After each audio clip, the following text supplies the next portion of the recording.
संस्थिते स्वर्गापवर्गदे देवी नारायणि नमोऽस्तुते कलाकाष्ठादिरूपेण परिणामप्रदायिनि विश्वस्योपरतौ शक्ते नारायणि नमोऽस्तुते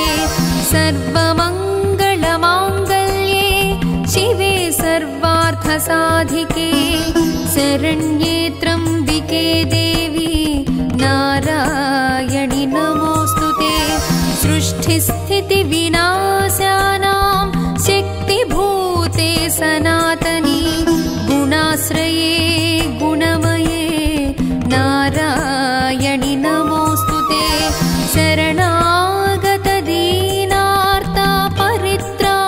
शरणागतदीनार्तपरित्राणपरायणे सर्वस्यार्तिहरे देवी नारायणि नमोऽस्तुते हंसयुक्तविमानस्थे ब्रह्माणि रूपधारिणि कौशाम्भक्षरिके देवी नारायणि नमोऽस्तुते त्रिशूलचन्द्राहिधरे महावृषभवाहिनी माहेश्वरि स्वरूपेण नारायणि नमोऽस्तुते मयूरकुक्कुटप्लुते महाशक्तिधरे नघे कौमारी रूपसंस्थाने नारायणि नमोऽस्तुते शङ्खचक्रगदासाङ्गगृहीत परमायुधे प्रसीद वैष्णवी रूपे नारायणि नमोऽस्तुते गृहीतोग्रमहाचक्रे दंष्ट्रोद्धृतवसुन्धरे वाराहरूपिणी शिवे नारायणि नमोऽस्तुते नृसिंहरूपेणोग्रेण हन्तुं दैत्यान् कृतोद्यमे त्रैलोक्यत्राणसहिते नारायणि नमोऽस्तुते किरीटिनी महावज्रे सहस्रनयनोज्ज्वले वृत्रप्राणहरे चैन्द्री नारायणि नमोऽस्तुते शिवदूती स्वरूपेण हतदैत्यमहाबले घोररूपे महारावे नारायणि नमोऽस्तुते दंष्ट्राकराळवदने शिरोमाला विभूषणे चामुण्डे मुण्डमधने नारायणि नमोऽस्तुते लक्ष्मीर्लज्जे महाविद्ये श्रद्धे पुष्ठे स्वदे ध्रुवे महारात्रि महाविद्ये नारायणि नमोऽस्तुते मेधे सरस्वती वरे भूतिबाभ्रवितामसि नियते त्वं प्रसीदेशे नारायणि नमोऽस्तुते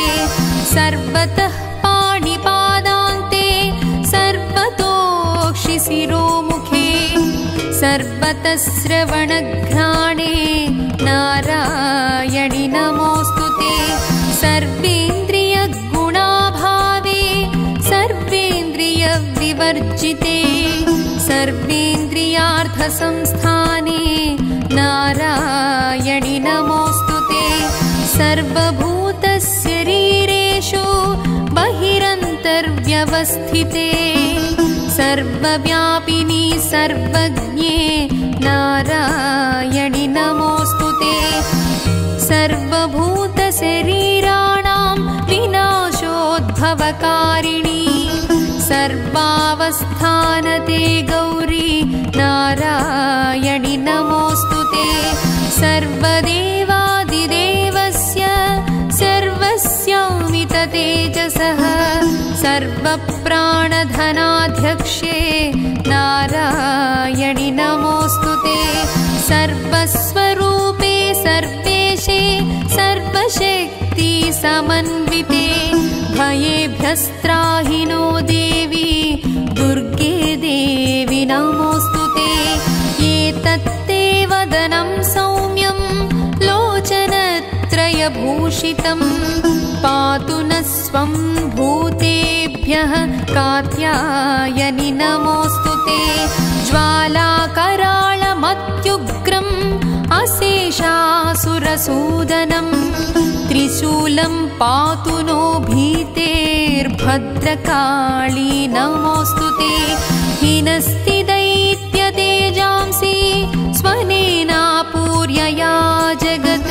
सा घण्टा पातु नो देवी पापेभ्यो नः सुतानि वा असुरासृक्वसा पङ्कचर्चितस्ते करोज्ज्वलः शुभाय खड्गो भवतु चण्डिके त्वां नता वयं प्रणतानां प्रसीदत्वं देवी विश्वार्तिहारिणी त्रैलोक्यवासिनामीढ्ये लोकानां वरदा भव।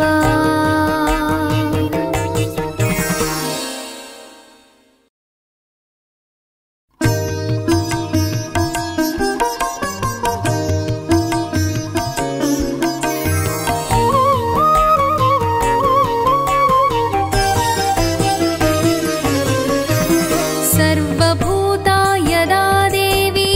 स्वर्गमुक्तिप्रदा